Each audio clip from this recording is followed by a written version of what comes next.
Took me my first try to conceive. I was ready to have a baby, and Michael and I were like, okay, like, let's do this for 3 times, where I said, this is weird, but like, my womb is healthy. I'm ready to have a baby. I'm open to having a baby. And I told myself that over and over, got my mindset really, really strong. I don't think that I would have gotten pregnant on the first try. I really don't.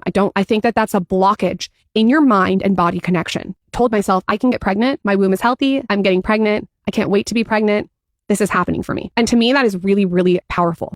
So a lot of people sent me this clip from a podcast, and the woman who's speaking here, her name's Lauren Bostic, and she was sharing her experience, her very lucky experience that she was able to conceive 3 times the first time she tried.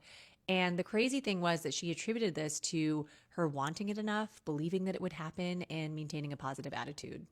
Now, as a fertility doctor, I have to step in and say something, because I can tell you from all of the patients I've treated and the things I've witnessed that this kind of magical thinking is not just inaccurate and bordering on insane, it's also harmful and really hurtful. I don't know if you guys remember The Secret, but I was as big a fan as any about ideas like being able to manifest the things that you want. I still believe in that to a certain degree, but I want to be clear that when it comes to science and biology, it's not a manifestation exercise. Getting pregnant isn't like a reward for being a positive thinker or wanting it enough.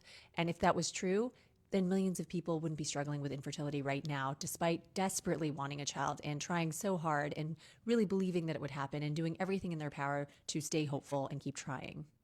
And trust me, so many of my patients, all of my patients who want it more than anything, they wouldn't need my help. This way of thinking suggests that people who don't get pregnant easily are somehow to blame for lacking faith or lacking optimism or the desire. And that's not just false, untrue, it's elitist, tone deaf, and really cruel.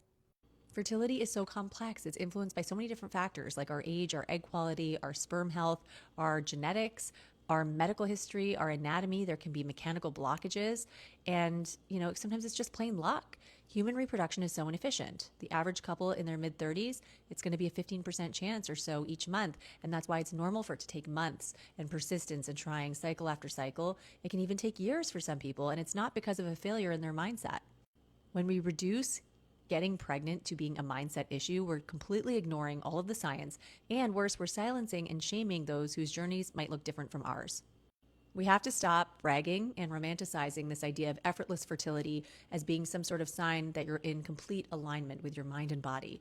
Let's start honoring the very real experiences that are varied and often challenging. Many people have challenging paths to building their families, and that is the reality. Dealing with infertility doesn't make you any less deserving, and it doesn't mean that you don't want it enough or that you're doing it all wrong.